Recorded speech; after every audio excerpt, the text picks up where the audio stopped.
আজকের এই ভিডিওতে আপনারা শুনবেন কুম্ভ রাশি শতভিষা নক্ষত্রের কর্মজীবন কেমন হয়, কোন কোন পেশায় আপনারা ভালো করেন, এরকম নানান তথ্য। এই ভিডিওটা আপনারা পাচ্ছেন গত যে জুন মাস, জুলাই মাস, এই সমস্ত জায়গায় আপনাদের যে রাশিফল তা 5,000 ভিউ ক্রস করেছে। এই জন্য আপনারা এই বেসিক ভিডিওটা পাচ্ছেন। আমি শুরু করছি, আপনারা আশা করি মনোযোগ সহকারে ভিডিওটা শুনবেন। কুম্ভ রাশি এবং শতভিষা নক্ষত্রের সমন্বয় জ্যোতিষশাস্ত্রে অত্যন্ত অনন্য এবং রহস্যময়। কুম্ভ রাশির অধিপতি আপনারা জানেন শনি এবং শতভিষা নক্ষত্রের অধিপতি রাহু। তো শনির মধ্যে রয়েছে শৃঙ্খলা আর রাহুর মধ্যে রয়েছে উদ্ভাবনী শক্তি। এই দুইয়ের মিলনে আপনাদের কর্মজীবন গঠিত হয়। শতভিষা শব্দের অর্থ শত আরোগ্যকারী, অর্থাৎ এই যে নক্ষত্র, এখানে মূলত চিকিৎসকরাই বেশি ভালো করে। এখানে গভীর গবেষণা, গোপন বিদ্যা এবং নিরাময় করার বিশেষ ক্ষমতা প্রদান করা রয়েছে। এই জন্য আপনারা আপনাদের জীবনে যে সমস্ত ক্ষেত্রে ভালো করেন সেই বিষয় নিয়ে আলোচনা করলে দেখা যায় সাধারণত আপনারা চিকিৎসা এবং গবেষণায় ভালো করেন। শতভিষা হলো চিকিৎসকদের নক্ষত্র। জটিল বা রহস্যময় রোগ নিরাময়, ওষুধ তৈরি, এই সমস্ত বিষয়ে গবেষণায় আপনারা শীর্ষ স্থান অধিকার করতে পারেন।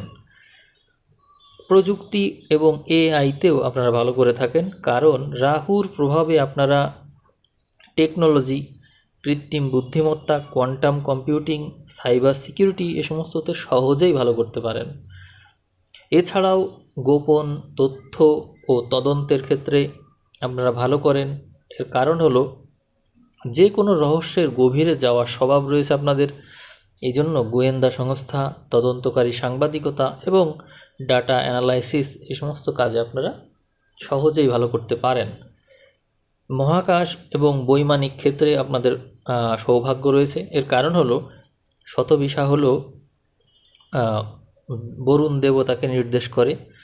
মহাজাগতিক যে জল এবং আকাশ তত্ত্ব, এর সাথে আপনাদের একটা কানেকশন আছে। এই জন্য এই যে বিষয় নিয়ে আলোচনা করা হচ্ছে, অ্যাস্ট্রোলজি, এরপর রয়েছে অ্যাস্ট্রোনমি মানে জ্যোতির্বিজ্ঞান, এরোস্পেস, এই সমস্ত বিষয়ে ইঞ্জিনিয়ারিং বা পাইলট হিসেবে কাজ করলেও আপনাদের ক্যারিয়ার ভালো হয়ে থাকে। গুপ্তবিদ্যা এবং জ্যোতিষশাস্ত্রে আপনারা সহজাতভাবেই ভালো করেন। এর কারণ কি? কারণ হলো রহস্য উদ্ঘাটনের তীব্র আকাঙ্ক্ষা রয়েছে আপনাদের মধ্যে। এই জন্য আপনারা সফল জ্যোতিষী, ট্যারো কার্ড রিডার বা আধ্যাত্মিক সাধক হয়ে ওঠেন। এছাড়াও আপনারা বিকল্প চিকিৎসায়ও ভালো করে থাকেন, যেমন রেকি আছে, আয়ুর্বেদ, আকুপাঞ্চার, যোগ ব্যায়াম, মানসিক রোগ নিরাময়, এ সমস্ত ক্ষেত্রে ভালো করার সহজাত প্রতিভা আপনাদের মধ্যে থাকে। আইন এবং বিচার ব্যবস্থায় আপনাদের ভালো করতে দেখা যায়।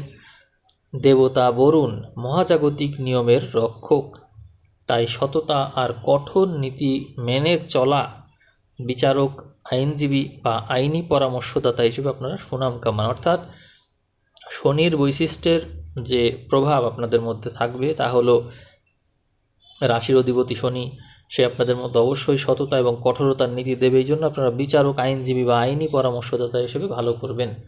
এখানে পরামর্শদাতার বিষয়টি আসছে রাহুর কারণে, কারণ রাহু সবসময় যে কোনো কিছুতেই প্রভাবিত করতে পারে। আপনারা পরিবেশ এবং সমুদ্র বিজ্ঞানও ভালো করবেন। এর কারণ কি? সমুদ্র ও জলের সাথে যুক্ত থাকাই মেরিন বায়োলজি, জল সম্পদ ব্যবস্থাপনা, পরিবেশ রক্ষা, এই সংক্রান্ত আন্দোলনের নেতৃত্ব দেওয়া, এগুলোতে আপনারা সৌভাগ্য দেখতে পাবেন।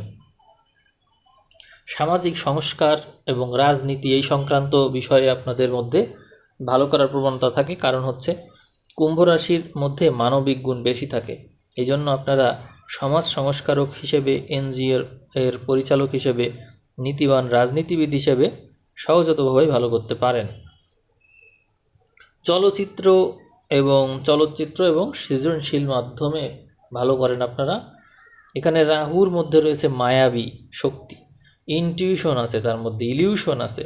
এই সমস্ত কারণে আপনারা চলচ্চিত্র নির্মাণ করা, সায়েন্স ফিকশন লেখা বা ভিজুয়াল আর্টসেও ভালো করতে পারেন। এর সাথে যুক্ত থাকলে আপনারা যথেষ্ট ভালো করেন। আপনাদের জীবনে একটা বিষয় হতে পারে যে আপনারা যদি দার্শনিক নিরাময়কারী হন, তাহলে চিকিৎসা বা প্রযুক্তির সাথে উচ্চাকাঙ্ক্ষা, শিক্ষকতা, আধ্যাত্মিক গবেষণামূলক কাজে যুক্ত থাকলে ভালো করবেন। যদি আপনারা পদ্ধতিগত গবেষক হয়ে থাকেন, তাহলে আপনারা হবেন অত্যন্ত শৃঙ্খলাপ্রিয়।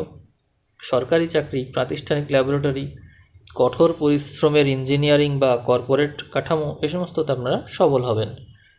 যদি আপনাদের মধ্যে উদ্ভাবনী দূরদর্শিতা থাকে, তাহলে আপনারা প্রথা ভাঙতেই বেশি পছন্দ করবেন। নতুন স্টার্ট-আপ, এআই আবিষ্কার বা বৈপ্লবিক সামাজিক পরিবর্তনের কাজে আপনাদের বেশি আগ্রহ থাকবে। আধ্যাত্মিকতা যদি বেশি আপনাদের মধ্যে প্রভাব বিস্তার করে, তাহলে আপনারা হবেন অত্যন্ত সহানুভূতিশীল। আর এর ফলে মানসিক রোগ নিরাময়, এনজিও, ভেষজ চিকিৎসা, সমুদ্র ভিত্তিক কাজ, এ সমস্ত বিষয়ে ক্যারিয়ার গড়লে আপনারা ভালো করতে পারবেন। আপনাদের জীবনে অবশ্যই কর্মজীবনে উত্থান পতন থাকে, সেটি তো সবার জীবনেই থাকে। তবে শনির ধীরগতি এবং রাহুর আকস্মিকতার কারণেই মূলত এগুলো ঘটে থাকে। আপনাদের প্রাথমিক জীবন হিসাব করলে দেখা যায় 18 থেকে 34 বছর প্রাথমিক জীবন, এবং এই সময়ে আপনারা কর্মজীবনের কথা যেহেতু বলা হচ্ছে, এই জন্যই বলছি 18 থেকে 34 বছর। এই সময়ে জীবনে প্রচুর উত্থান পতন দেখা যায়, বিভ্রান্তি থাকে, ঘন ঘন চাকরি বা ব্যবসা পরিবর্তন হয়। নিজেদের আসল যোগ্যতা খুঁজে পেতেও আপনাদের বেশ বেগ পেতে হবে। আপনাদের টার্নিং পয়েন্ট মূলত 34 বছর বয়স। জ্যোতিষশাস্ত্র অনুযায়ী 34 বছর বয়সের পরই আপনাদের ক্যারিয়ারে বিশাল ইতিবাচক পরিবর্তন আসবে এবং স্থায়িত্ব তৈরি হবে। আর জীবনের যদি স্বর্ণযুগ বলেন, তাহলে বলবো 36 থেকে 58 বছর। এই সময়ে আপনারা পেশাগত জীবনে শীর্ষে পৌঁছাবেন এবং মান সম্মান লাভ করে আর্থিক সমৃদ্ধি অর্জন করতে পারবেন। কর্মজীবনে আপনাদের তো চ্যালেঞ্জের সম্মুখীন হতেই হবে। সেই ক্ষেত্রে চ্যালেঞ্জ হিসেবে থাকবে একাকিত্ব, অতিরিক্ত একাকিত্ব এবং গোপনীয়তা। কেন? কারণ হচ্ছে আপনারা নিজেদের কাজ নিয়ে এত বেশি মগ্ন থাকেন যে সহকর্মীর সাথে দূরত্ব তৈরি হয়ে যায়, যা কর্পোরেট রাজনীতিতে আপনাদেরকে পিছনে ফেলে দিতে পারে। আপনাদের জীবনে ধীর গতির পদোন্নতি লক্ষ্য করা যায়। আপনারা লোক দেখানো কাজ পছন্দ করেন না, ফলে যোগ্য হওয়া সত্ত্বেও অনেক সময় দেরিতে প্রমোশন পেয়ে থাকেন। এছাড়াও স্পষ্টবাদিতার কারণে সরাসরি মুখের উপর সত্য কথা বলে দেন। এই অভ্যাসের কারণে কর্মক্ষেত্রে শত্রু তৈরি হতে দেখা যায়। তো সেক্ষেত্রে বিশেষ প্রতিকার হিসাবে বলবো যে ভগবান শিবের উপাসনা করুন, তার মন্ত্র ইয়ারফোনে শুনুন, মনোযোগ দিয়ে প্রাণায়াম করতে পারেন, অনুলোম বিলোম প্রাণায়াম করতে পারেন। শিবের মেডিটেশনটা যদি আপনারা ক্রমাগত করতে পারেন, আর মনে হয় না আর কোনো সমাধান প্রয়োজন হয়, তবুও অনেকেই গ্রহ মন্ত্র জানতে চাই। গ্রহ মন্ত্র হিসেবে ওম বরুণাই নমঃ এটা হতে পারে, কিন্তু তারপরেও আমি এটাকে প্রাধান্য দিচ্ছি না, কারণ শিবের মেডিটেশন করলে আর কোনো কিছুই মূলত লাগে না। তো আপনারা চাইলে তারপরেও জব করতে পারেন। চিকিৎসা সংক্রান্ত কোনো গবেষণামূলক কাজে বা দরিদ্র রোগীদের ওষুধ কিনে দিয়েও আপনি সাহায্য করতে পারেন। যদি আপনি ওষুধের ক্ষেত্রে থাকেন, বই ক্ষেত্রে থাকেন, সেক্ষেত্রে আপনি ওষুধ দান করার মাধ্যমে বা সহযোগিতা করার মাধ্যমে মানুষকে সাহায্য করতে পারেন, নিজের গ্রহদোষ কাটাতে পারেন বা তার প্রভাব একটু স্তিমিত করতে পারেন। আর যদি আপনি অন্য ক্ষেত্রে থাকেন, তাহলে সেই ক্ষেত্রের মাধ্যমে সহযোগিতা করার চেষ্টা করবেন।